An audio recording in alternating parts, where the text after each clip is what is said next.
आईच्या फोटोला हार घालू नकोस। आजी अगं असं का म्हणतेस? कारण जिवंत माणसाच्या फोटोला हार घालायचा नसतो। अगं मग एवढी वर्ष तू आणि बाबांनी मला असं का सांगितलं की खूप पाऊस पडला तेव्हा आई गेली?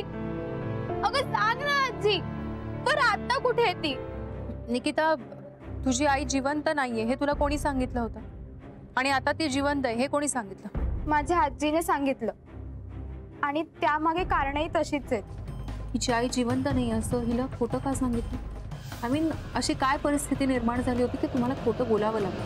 11 वर्षापूर्वी जुलै महिन्यात मुंबईत अतिवृष्टी झाली होती आणि त्याच वेळी वसुधा आणि राजनच्या संसारावर आभाळ कोसळलं।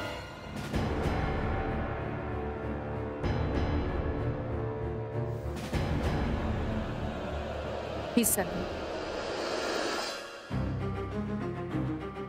एक minute sir. Sorry sorry sir, extremely sorry. Actually pohe थोडे लागले होते, मी ते झटकायला गेले। It's okay. दाढीला खरंच काही लागलं होतं? ती माझी दाढी खरी आहे की खोटी आहे बघत होती?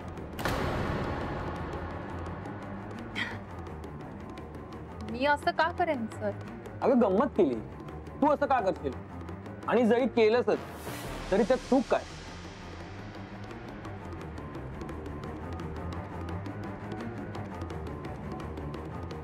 खरं तर तू योग्यच केलंस, कारण तुला त्रास देणारा जो इसम आहे तो अजूनही अज्ञात। खरं तर दाढी चेक करायला तू उशीर केला। हो, कारण तुझ्यासारख्या हुशार डिटेक्टिव्हनं पहिल्याच भेटीत चेक करायला हवं। नाही पण तेव्हा मी तुझा जीव वाचवला होता नाही का? पण किमान दुसऱ्या किंवा तिसऱ्या भेटीत ही सुद्धा गंमतच आहे बरं का?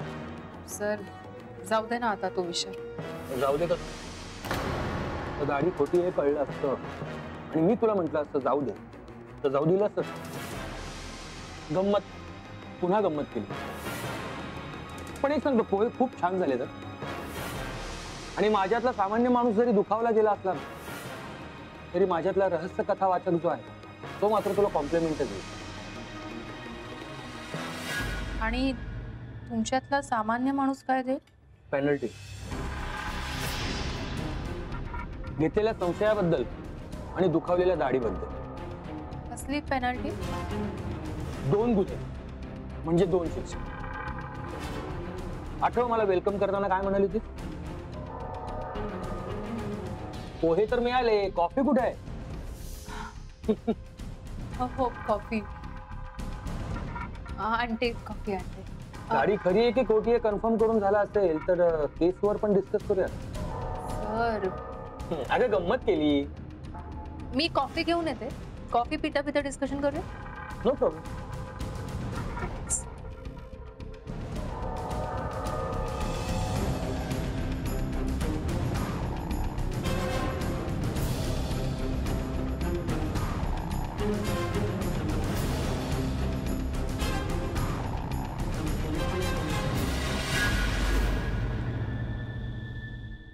निकिता नावाची एक मुलगी आहे, साधारण 15-16 वर्षांची। तिला इतकी वर्ष असं वाटत होतं की तिची आई हयातच नाही।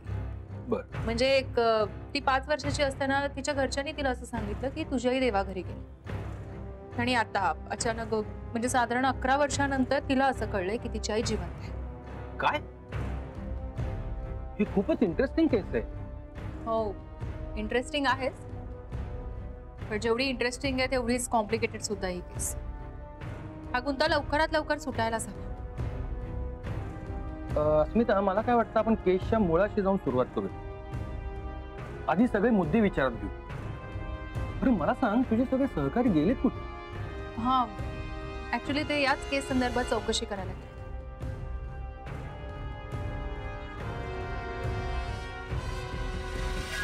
मामा ते न ते राजन प्रधान तुम्ही ओळखत असाल ना? हाँ, त्यांच्याबद्दल काही माहिती आहे का तुम्हाला?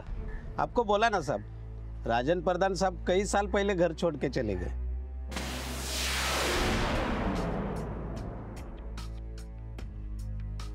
अच्छा, ऐसा है क्या? पण ते त्यांच्या बायको आणि मुलांबरोबर गेले असतील ना? सखू मावशी, राजन एकटेच घर सोडून गेले का? वय त्यांची पोरगी तवा इथं नव्हती. ती तिच्या आजीकडं पुण्याला होती, पर ती इथं कधी आलीच नाही मॅडम. ती पुण्याला गेलेली निकिता परत आलीच नाही का? नहीं आई.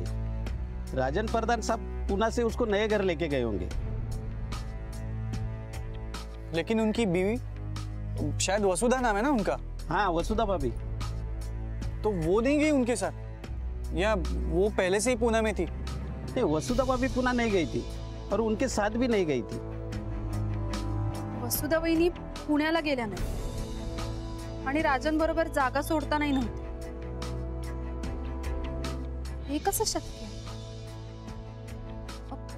सखू मावशी, मला सांगा, त्या इथे राहतात का? म्हणजे मला असं विचारायचंय की राजन आणि वसुधा वहिनी दोघे सेपरेट राहतात? वसुधा वहिनी सेपरेट राहत असतील, पर हिथं नाही. आणि त्या कुठं राहतात ते मला माहित नाही बघा मॅडम. 10-12 सालापूर्वी लय मोठा पाऊस आला होता बघा. त्या राज्याला वसुधा वहिनी घरला आल्याच नाही. पर हे समजा एवढ्या वर्षांनी आज काय विचारताय मॅडम? निकिताला तिची आई भेटावी म्हणून. राजन साहब को जाके यहाँ से जमाना बीत गया. अब उनके बारे में आप पूछताछ क्यों कर रहे हैं? उनकी बेटी के लिए. निकिता बेबी के लिए? अरे साहब, वो तो समझती है कि उसकी माँ जिंदा ही नहीं है. समजत होती, पण तिला आता असं कळलं की तिची आई गेलेली नाहीये, जिवंत आहे. हाँ, आणि त्या पोरीचा जीव आईला भेटायसाठी तळमळतो. इसलिए आपको जो भी पता हो वो बताइए. उस रात क्या हुआ? उस रात फोन भी बंद थे. राजन साहब भाभी जी के लिए बहुत परेशान थे. बार बार बाहर आके देखते थे. तो वसुधा जी वापस आई थी या नहीं? हाँ, आई थी, पर दूसरे दिन. त्या दिवशी राजन साहेबांचं आणि वसुधा वहिनींचं लय मोठं भांडण झालं. मी कामासाठी आलते, पर मला लांबनच आवाज ऐकू आला. वसुधा, आता घरी येतेस तू? रात्रभर कुठे होतीस तू? आम्ही सगळेजण किती काळजी करत होतो याची कल्पना तरी आहे का तुला? तुला साधा एक फोन नाही करता आला? अहो राजन, फोन कसं करणार होते? नेटवर्क कुठे होतं? तुम्हाला माहिती आहे ना राजन, काल किती पाऊस पडला ते? ट्रेन्स, बसेस, टॅक्सी सगळं ठप्प झालं होतं. अहो मी कसा कॉन्टॅक्ट करणार होते तुम्हाला? का पीसीओवर ना फोन करता येत नव्हता तुला? राजन, अहो सगळीकडे पाणी साचलं होतं. दुकानं बंद झाली होती. तो घरी जाण्याच्या प्रयत्नात होता आणि अशामध्ये मी पीसीओ शोधत फिरत राहणं शक्य होतं का? मी कशी आले हे विचारायचं राहिलं बाजूलाच. उलट नको त्या गोष्टीत वाद घालताय तुम्ही. उलट तपासणी सुरू आल्या आल्या. ए, तू मला अक्कल शिकवू नकोस. आम्ही इथे काळजीतच होतो तुझ्या, पण तू काही कळवलं नाहीस. शेजारचे पाजारचे रात्री उशिरा का होईना आपण घरी परत आले, पण तू आली नाहीस. अहो कुठे होतीस तू रात्रभर? त्या अजयच्याच घरी ना? हो, अजयच्याच घरी. कारण मला तो तिथे भेटला होता. वाटलंच होतं मला. आणि या पाण्यात मार्ग काढून मला अजयच्या घराशिवाय दुसरीकडे कुठेही मार्ग दिसत नव्हता. क्या हुआ? राजन साहब और भाभी में झगड़ा क्यों हो रहा है? साहेब विचारतायत राज्याला वहिनी कुठं गेल्या होत्या. वाटलंच होतं. तू रात्रभर त्या अजयच्याच घरी असणार, म्हणूनच आल्या आल्या तुझी अशी उलट तपासणी चालू केली होती मी. मी कुठे राहिले ते महत्वाचं आहे की मी घरी सुखरूप आले हे महत्वाचं आहे. अच्छा अच्छा, म्हणजे आता हे पावसाचं निमित्त साधून त्याच्या घरी राहण्याचा प्लॅन होता तुमचा? शी, किती घाणेरडा आरोप करताय राजन. असा आरोप करताना आधी थोडा तरी विचार करायला हवा होता तुम्ही. म्हणजे तुम्हाला काय म्हणायचंय? आम्हाला भेटता यावं म्हणून आम्ही असा पाऊस पडला? ते शक्य नाहीये ग, म्हणूनच ते अजयला तिथे बोलवलंस ना तू. अडकलेले सगळे गेले नव्हते त्याच्या घरी. काय तू एकटी गेली होतीस ना त्याच्या घरी. बोल ना, बोल आता बोल. वाचा काय गेली तुझी? हो गेले होते मी. मला वाटलं होतं शिकलेली माणसं वेगळी वागतात, पण नाही. संशयाचा आणि शिक्षणाचा काय बी संबंध नाही. मी आणि माझा घरवाला भांडतो ना, तशीच भांडतायत दोघं बी. चल निघ या घरातून. आता एक क्षणभर देखील या घरात थांबू नकोस. तुला यापुढे या घरात स्थान नाही. अहो पण माझी काय चूक झाली ते तरी सांगा. कुठे जाऊ मी? रात्रभर त्याच्यावर थांबली होतीस ना, त्याच्याकडे निघून जा. चल निघ.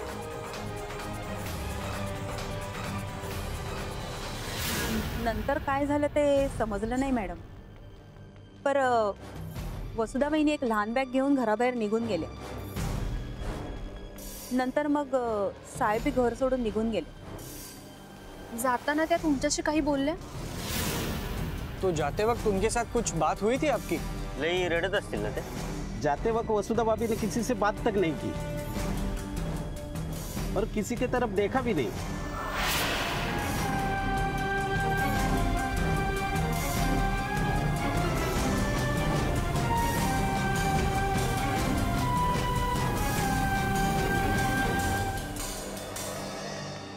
भाभी जी पलट के घर की तरफ देखेगी तो वापस आएगी. पोटच्या पोरीसाठी तरी एकदा बघल.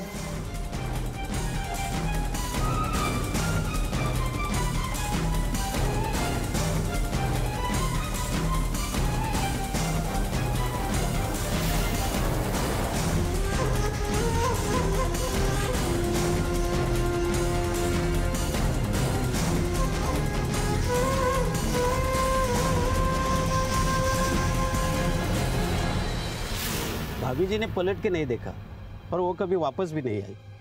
साहब तो घर छोड़ के चले गए.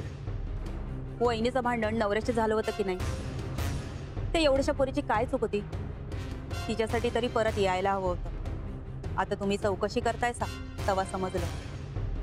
पोटच्या पोरीच्या बाबतीत बी आई निष्ठुर होऊ शकते. हमें तो लगता है राजन साहब जो इल्जाम लगा रहे थे वो सच था. भाभी जी का दोस्त था, अजय नाम था उसका, जिसके साथ वो हमेशा के लिए चली गई और निकिता बिटिया को भूल गई. निकिताला याबद्दल काहीच माहित नाही, पण निकिताची आजी म्हणजे वंदना काकूने जे काही सांगितलं त्यावरून तरी असंच वाटतंय की राजन आणि वसुधाचं त्या रात्री भांडण झालं आणि वसुधा घर सोडून तिच्या प्रियकराकडे कायमची निघून गेली.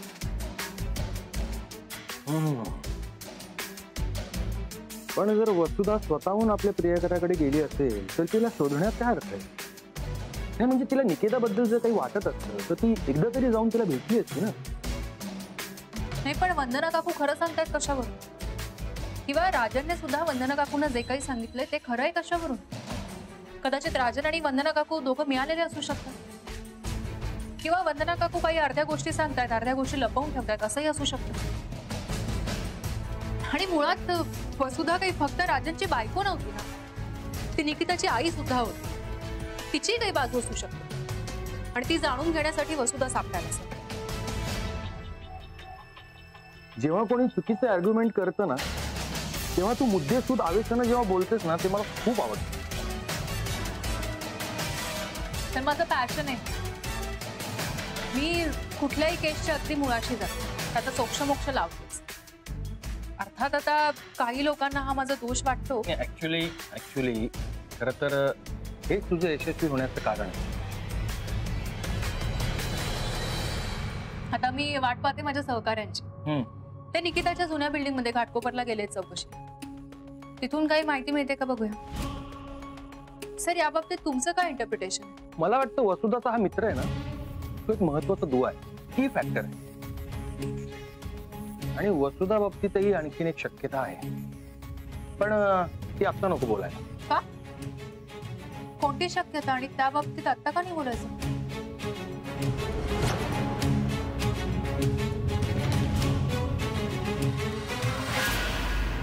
काय झालं? काही काम होतं का? काम नाही, तुमची काळजी वाटली म्हणून आलो. वंदना काकू, तुमच्याकडे काही प्रॉब्लेम झालाय का? कसला प्रॉब्लेम? नाही म्हणजे तुम्हाला कोणी सांगितलं आम्ही प्रॉब्लेम मध्ये आहोत म्हणून? तू सांगायला कशाला पाहिजे? ते डोळ्यांना दिसतंय ना. तुमची निकिता गेले कित्येक दिवस अस्वस्थ वाटते. तिला बरं नाहीये का? निकिता ठीक आहे, तिला काही झालेलं नाहीये. आणि मला सांगा, प्रॉब्लेम कोणत्या घरात नसतो? आणि निकिता आजारी आहे हे तुम्हाला कोणी सांगितलं? अहो सकाळी तुम्ही दोघी बाहेर गेला होतात ना, आणि आल्यावरच तुमच्या चेहऱ्यावरून वाटत होतं काहीतरी गंभीर झालंय. नाही म्हणजे आमच्याकडून काही मदत होण्यासारखी असेल तर तुम्ही सांगणारच ना.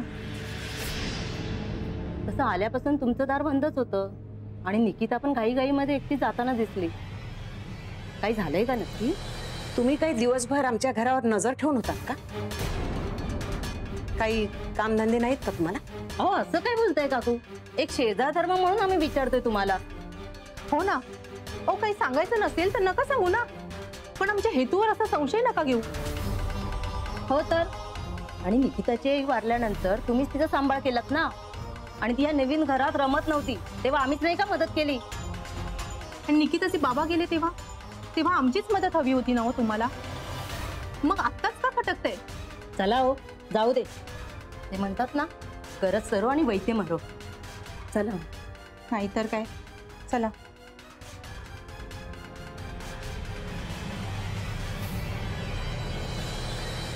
सॉरी, तुम्हाला दुखवायचं नव्हतं मला, पण शेजार धर्म म्हणून केलेली विचारपूस आणि भोचकपणा यातला फरक कळतो मला. कुठून मला दुर्बुद्धी झाली. आणि वसुधा जिवंत आहे हे मी निकिताला सांगितलं. आता ह्या डिटेक्टिव्ह बाईच्या नादाला लागून ही पोर कुठे कुठे जाईल, काय काय करेल, देवच जाणे. राजन प्रधानांच्या म्हणजेच निकिताच्या जुन्या घरातल्या वॉचमनने असं सांगितलं की वसुधाताई त्यांच्या मित्रासाठी अजयसाठी घर सोडून गेला होता आणि त्या जाताना रडत पण नव्हत्या. तिथल्या कामवाल्या सखू मावशी त्यांनी असंच सांगितलं. त्यांना याच गोष्टीचं आश्चर्य वाटतंय की एखादी आई आपल्या पोटच्या मुलीसाठी निष्ठुर कशी काय होऊ शकते. म्हणजे वंदना काकूंनी जे सांगितलं तेच तिथल्या वॉचमनने आणि त्या सखू मावशीने सांगितलं. याचा अर्थ वंदना काकू खोटं सांगत नाही. इनफॅक्ट राजनने सुद्धा वंदना काकूंना काहीच खोटं सांगितलेलं नाही. पण राजनशी भांडण झाल्यानंतर वसुधाताई त्यांच्या मित्राकडे गेल्या. पण मग आता त्यांना किंवा त्यांच्या मित्राला शोधण्यात काय अर्थ आहे? सर, याबाबतीत तुमचं काय इंटरप्रिटेशन? मला वाटतं वसुधाचा हा मित्र आहे ना, तो एक महत्वाचा दुवा आहे, की फॅक्टर. अजयला शोधायचं की नाही हा निर्णय सर्वस्वी निकिताचा. मला त्यांना काही करून शोधायचंय, त्याशिवाय माझी आई कशी भेटेल? वसुधाताईंच्या मित्राचं फक्त नाव समजलंय, पत्ता आडनाव काहीच माहित नाहीये. मग कसं शोधणार त्यांना? मग नका त्या अजय वसुधा त्यांच्या कॉलेजचे मित्र आहेत एवढं तरी कळलंय ना. मग असं त्यांच्या बॅचला किती अजय असणार आहे? हो, पण त्या नेमक्या कुठल्या कॉलेजला होत्या हे नक्की कोण सांगणार आपल्याला? आणि आपण अशी किती कॉलेजेस फिरणार आहोत? हो, हिला तर आईच्या कॉलेजबद्दल काही माहित असण्याची शक्यताच नाही. मला सांग, घरी आईच्या काही जुन्या फाईल्स किंवा डायरी वगैरे काही आहे? होत्या, पण ते सगळं आता बाबांनी कुठे ठेवलंय मला नाही माहित. हो, पण एकदा मला आई पुण्याला आजीच्या घरी ठेवून कॉलेजच्या रियुनियनला गेली होती. मला ते लक्षात नाही, पण आजीने सांगितलं म्हणून सांगते. कदाचित आजीला आईच्या कॉलेजचं नाव माहिती असेल. ठीक आहे, मग लाव आजीला फोन आणि फोन स्पीकरवर ठेव, म्हणजे आम्हालाही काही शंका असतील तर विचारता येतील.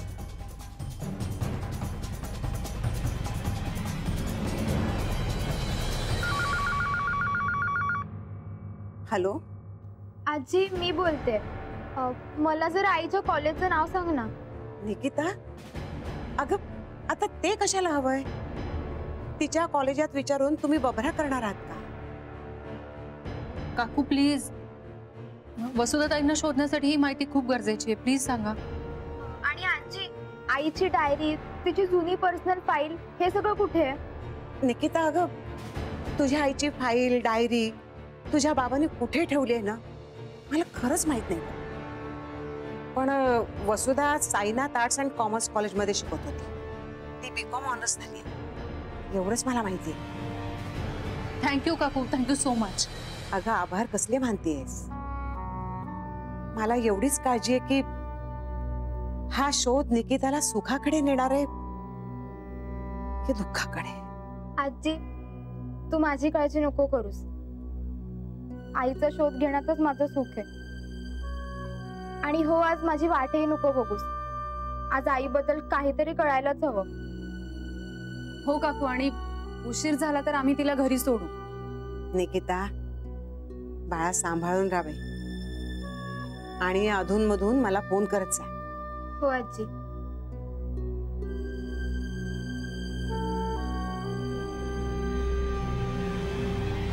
आपल्याला कॉलेजचं नाव तर कळलंय, पण बॅच बॅच कशी कळणार आपल्याला? 10-5-15 म्हणजे वयाच्या 6व्या वर्षी माणूस पहिलीत गेला तर 21व्या वर्षी त्याचं ग्रॅज्युएशन झालं असलं पाहिजे. म्हणजे मध्ये आधी कुठं गटांगळी खाल्ली नाही तर.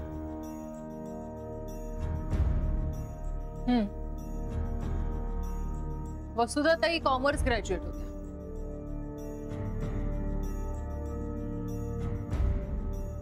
आपण 21 वर्षच मोजू. निकिता, आईची जन्मतारीख आठवते? हो, 5 जून 1976. म्हणजे आपल्याला 96-97 ची बॅच शोधावी लागेल. मॅडम, साईनाथ कॉलेजचा नंबर मिळाला, मी फोन लावतो.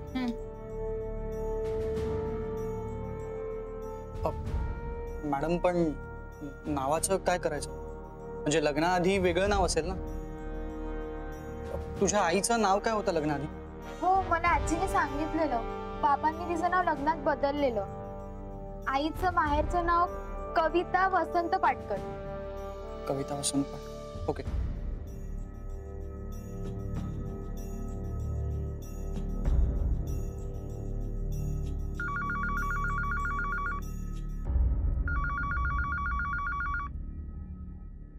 हॅलो. हा, हॅलो. साईनाथ कॉलेज ना? हो, काय काम आहे? आम्ही एका मुलीच्या आईला शोधतोय. इथे कशाला फोन करताय? कारण त्या मुलीची आई तुमच्या कॉलेजची एक स्टुडंट होती म्हणून. अहो, इथे दरवर्षी हजारो मुलं शिकून बाहेर पडतात. असं कुठे शोधायचं त्यांना? नाही, मी तुम्हाला बॅच सांगतो ना. साधारण 96-97 सालची बॅच होती आणि त्या कॉमर्स ग्रॅज्युएट होत्या. तुमच्याकडे रेकॉर्ड्स तर असतील ना? नाही, असं काही कळणार नाही. काय नाव होतं तिचं? कविता वसंत पाटकर. अहो, इतक्या जुन्या गोष्टींची माहिती तुम्हाला कशाला हवी आहे? ऍक्च्युली आम्हाला त्यांच्या बॅच मध्ये अजय नावाचे जे कोणी स्टुडंट्स होते ना, त्या सगळ्यांची माहिती हवी. थोडं अर्जंट काम म्हणून. अजयचे आडनाव काय? नाही, म्हणजे असं आडनाव माहित नाही, पण जरा बघा ना प्लीज. अहो, मग असं कुठे शोधत बसणार? तुम्हाला त्या मुलाबद्दल काहीच माहिती नाही आणि इतक्या जुन्या डिटेल्स लगेच कशा मिळतील? तीच मी तुम्हाला रिक्वेस्ट करतोय, जरा तुम्ही शोधलं तर कळेल ना आम्हाला. हे बघा, आम्हाला काय एवढेच काम आहे का? आणि तुम्ही कोण त्या कविता आणि अजयचे? नाही नाही, मी कोणीच नाही. मी प्रायव्हेट डिटेक्टिव्ह अस्मिता अग्निहोत्रेंकडून बोलतोय. तुमच्या मॅडमना जरा एका केस संदर्भात ते सगळे डिटेल्स हवे होते म्हणून फोन केला. ठीक आहे, देते मी. थोडा मला वेळ द्या. लिस्ट तयार झाली की करते फोन मी. या, थँक्यू व्हेरी मच. त्या शोधताय.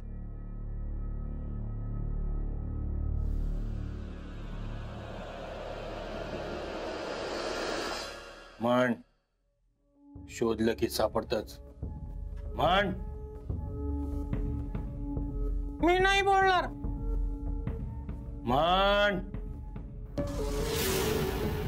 तुझ्या लाडक्या शिष्ट अस्मिताचं वाक्य मी का बोलू? त्या मनालीला सांग बोलायला. आगाऊपणा करू नको, मी सांगतोय ते बोल. म्हण, शोधलं की सापडतच. म्हण.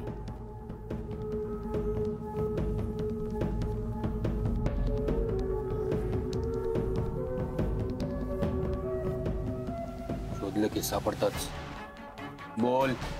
सापडतात. नुसतं सापडतं नाही, पूर्ण वाक्य बोल. शोधलं की सापडतच. म्हण. म्हणतोस का नाही?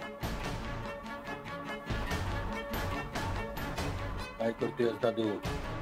काय विचार काय तुझा? तुझी वाढलेली बोकड दाढी मला अजिबात आवडलेली नाही. बळी झालं निघालेला बोकडासारखा दिसतोस. पाथरून टाकणार आहे मी त्या.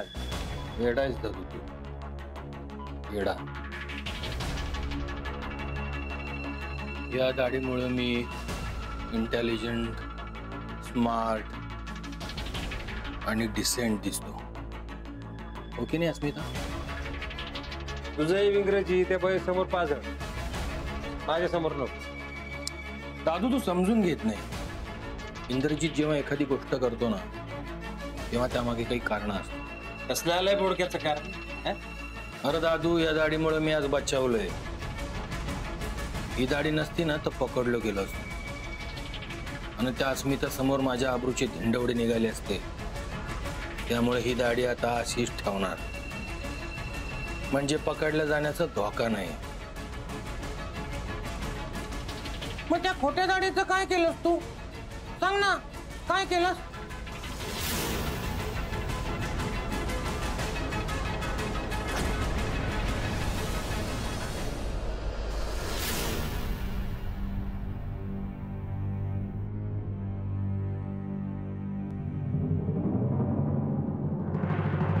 Okay, thank you very much. मी सांगतो मॅडम. बाय. मॅडम, कॉलेजमधल्या बाईंनी वसुधा त्यांच्या बॅचमध्ये जेवढे अजय होते त्या सगळ्यांचे डिटेल्स पाठवले. हा, एकाचं नाव आहे अजय राऊत, दुसरा अजय देवधर आणि तिसऱ्याचं नाव आहे अजय काम. हे तिघही जण 2005 मध्ये जे फेब्रुवारी महिन्यात रियुनियन झालं तिकडे गेले होते. आणि आय थिंक मला असं वाटतं की निकिताची आई सुद्धा तिथेच गेली असणार. म्हणजे राऊत, देवधर आणि कामत या तिघांपैकीच वसुधा त्यांचा कोणीतरी दोस्त असणार.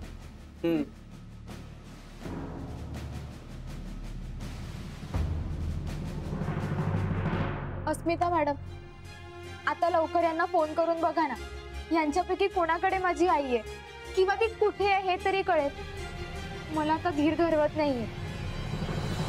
हो निकिता, फोन करायचा आहे आपण सगळ्यांना. सिट, ते सगळे नंबर्स मनालीला पाठव, मनाली कॉल कर. मनाली, मी तुला नंबर्स पाठवतोय. तू फोन स्पीकरवरती ठेव आणि रेकॉर्डिंग स्टार्ट कर. म्हणजे ते काय बोलतात त्याचा प्रूफ राहील आपल्याकडे. पाठवलं. मॅडम, अजय राऊतांना फोन.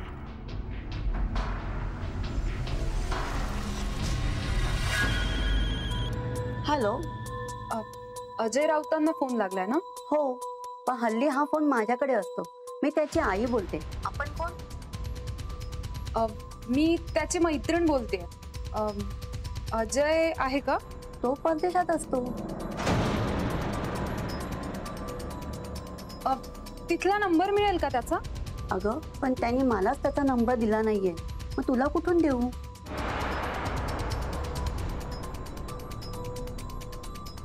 म्हणजे तुम्ही त्याची आई आहात ना, मग तुम्हाला नंबर नाही दिला? हो, पण तो कुठे मुलासारखा वागलाय. गेल्या 11 वर्षापासून तोंडही दाखवलं नाही त्यांनी.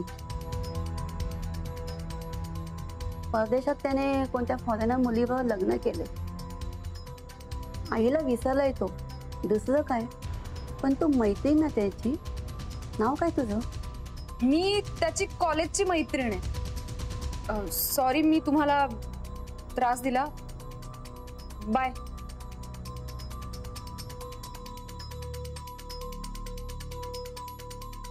आता काय नेक्स्ट? अजय देवधर.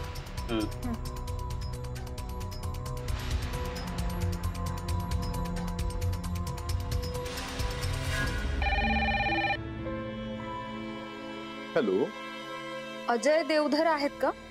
अजय? तो तर काही वर्षापूर्वीच ट्रेन ऍक्सिडेंट मध्ये गेला. पण तुम्ही त्याची चौकशी इतक्या वर्षानंतर का करताय?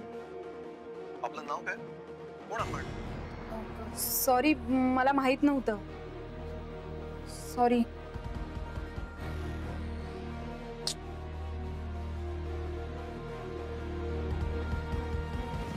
आता लास्ट ऑप्शन अजय कामत. लाव फोन.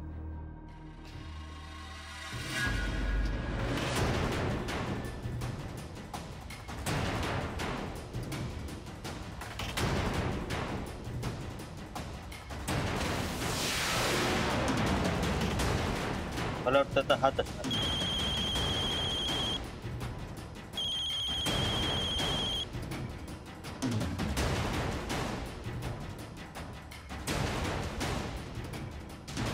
मॅडम, फोन कट केला. परत लाव.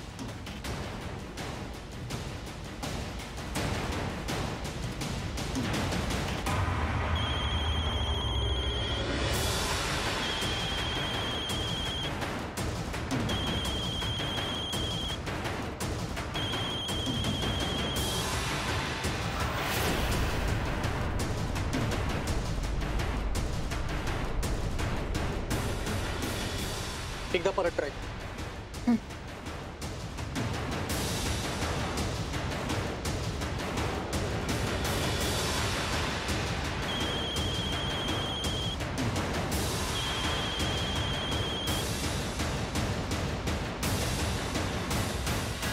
तोच माणूस असणार. सारखा फोन कट करतोय. मला डाऊट आहे तोच माणूस असणार. वसुधा ते याच्याकडेच असणार. काही काय आपण त्याला फोन करतोय आणि वसुधा ताईला शोधतोय हे त्याला कसं कळेल? नाही म्हणत. म्हणजे बंडूचं म्हणणं अगदीच चुकीचं नाही. नंबरवरून आपण जसं नाव ट्रेस करतो तसं तोही करू शकतो ना. पण मला नाही वाटत आता तो फोन रिसीव्ह करेल. मॅडम काय करायचं? बंडू तू तुझ्या फोनवरून फोन लावून बघ.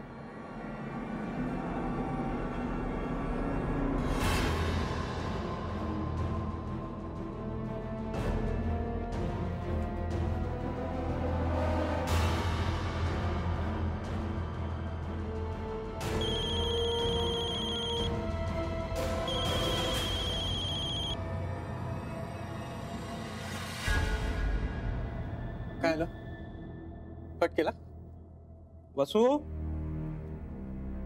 अगं स्वयंपाक झाला असेल तर पानं घे. मी आलोच फ्रेश होऊन. खुला डोसक्याचा माणूस आहे.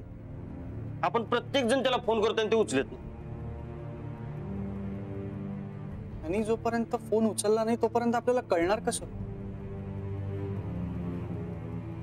ह्याच्याशी बोलणं कसं होणार? आणि हिची आई त्याच्याकडे आहे की नाही हे कळणार कसं आपल्याला? मला या अजय कामाचं ना डाऊट यायला लागला. त्याच्याकडेच असणार बघा तुम्ही. मी एकदा माझ्या फोनवरून कॉल करून बघते. हा कर कर. मी नंबर देतो.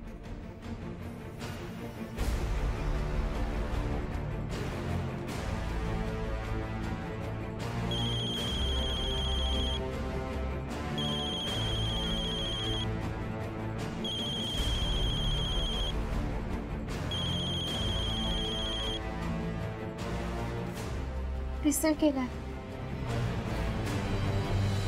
वसू फोन घेऊ नकोस. वसू फोन कट करतो.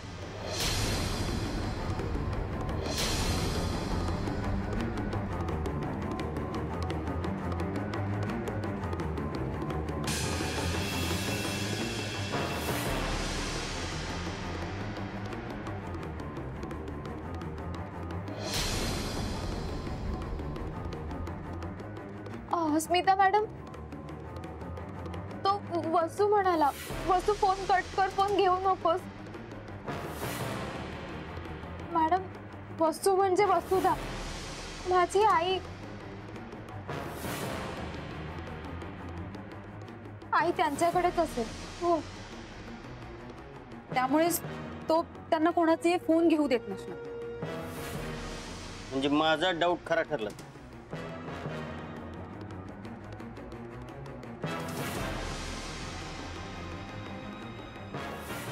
अजय, फोन घेऊ नकोस असं का ओरडला?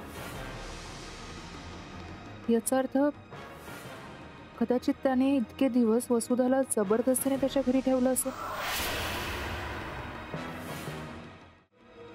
मॅडम, आपण जाऊयात का आता लगेच अजयच्या घरी?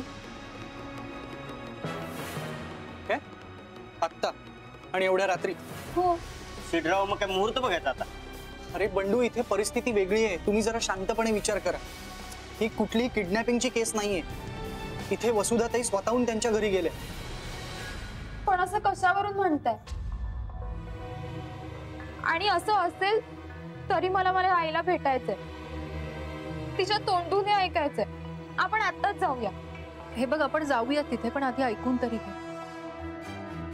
पण तिथे गेल्यावर जर तुला असं कळलं की त्या अजयने तुझ्या आईला तिथे जबरदस्ती थांबवलेलं नाही आणि तुझी आई स्वतःहून तिथे गेली, तर तू काय करशील? म्हणजे माझी आई मला विसरली असेल? बघ, अगदीच तसं नाहीये, पण आता आपण सगळ्याच बाजूनी विचार करायला हवा. कदाचित अजयने आणि तुझ्या आईने लग्न केलं असेल किंवा त्यांना एखादं बाळ असेल तर. हो, या दृष्टीने विचारच नाही केला मी. आणि निकिता, तसं असेल तर तुला तिथं जाऊन काय मिळणार नाही. आणि निकिता, सगळ्याच गोष्टी उलट सुलट होतील, सो प्लीज. हे बघ, म्हणजे ही सुद्धा एक शक्यता आहे की तुझ्या आईला तिथून बाहेर पडायचं असेल आणि तो अजय तिला बाहेर पडू देत नसेल. हे बघ निकिता, तू तू तिची मुलगी आहेस, तुला तिला भेटण्याचा पूर्ण अधिकार आहे. पण जर तिथे आपण गेलो आणि तुझ्या आईने तुला ओळखलंच नाही किंवा ओळख असून सुद्धा मुद्दाम ओळख दाखवण्याचं टाळलं, तर ते तू सहन करू शकशील?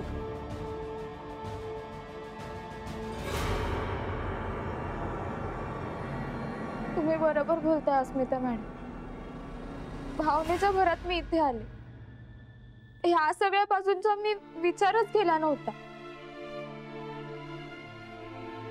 आणि असं काही जर का समोर आलं तर मी आईला फक्त लांबूनच बघेन, तिला हाक मारणार नाही, त्रास देणार नाही. मी समजेन आईसोबतचा तो बालपणीचा सहवासच माझ्या नशिबात होता.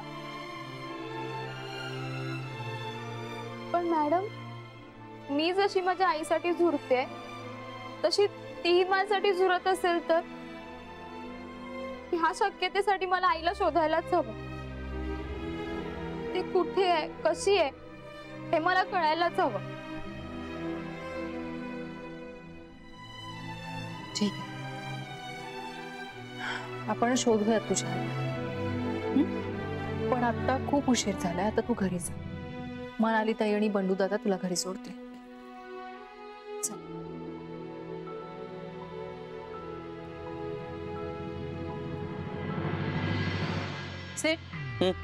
या अड्रेसचं लोकेशन काय आलं? चारकोप. प्रॉपर ऍड्रेस उद्यापर्यंत कळेल. बर, हे काम कर, उद्या सकाळी तू आणि बंडू तिथं जा, या अजय कामतच्या घरी. तिथे काय सिच्युएशन बघ, वसुधाविषयी काही माहिती मिळते का तेही बघा. मग आपण ठरवू निकिताला त्यांच्या समोर कसं न्यायचं.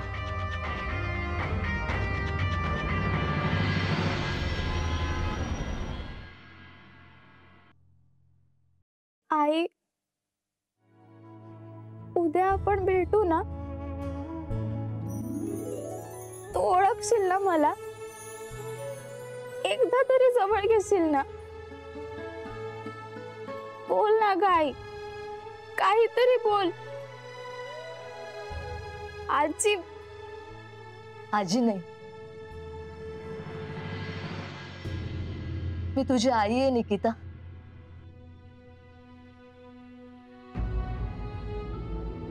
आई,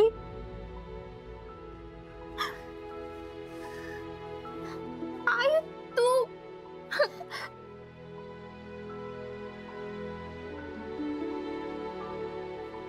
मी तुला भेटायला आले. किती वर्षांनी आली आहेस आई? विसरली होतीस ना मला? नाही ग माझी राणी, आई आपल्या मुलीला विसरू शकते का? हो ना, मग का सोडून गेलीस मला? घर सोडताना माझा विचार एकदाही नाही आला मनात, आणि इतक्या वर्षातही माझी एकदाही आठवण नाही आली तुला? माझ्याकडे त्या प्रश्नांची उत्तर नाही आहेत. आता असं प्रश्न उत्तरातच आपला वेळ वाया घालवायचा आहे का? नाही ना. ये, माझ्या बाळाला मला जवळ घेऊ दे. आई, माझं बाळ किती दिवसांनी भेटली आहे मला.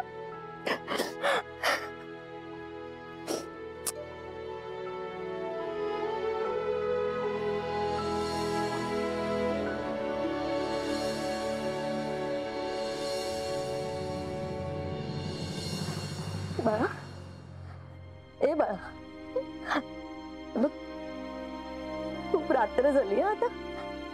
आता शांत झोप तू.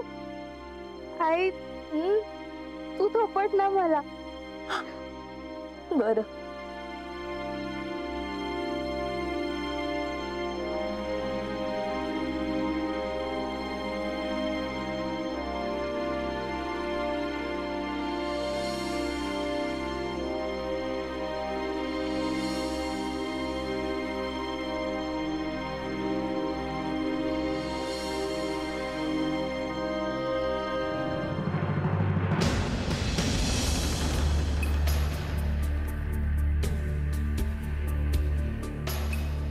वसू, इथे काय करतेस?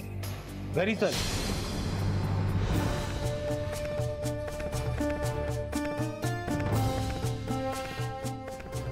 आई, तू मला सोडून नको जाऊस.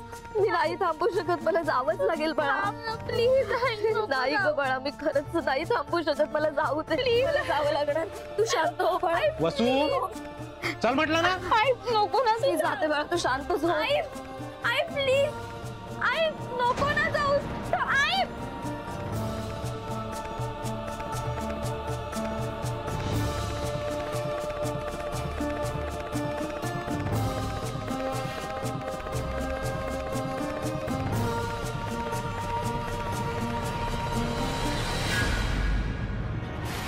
कदाचित अजयने आणि तुझ्या आईने लग्न केलं असेल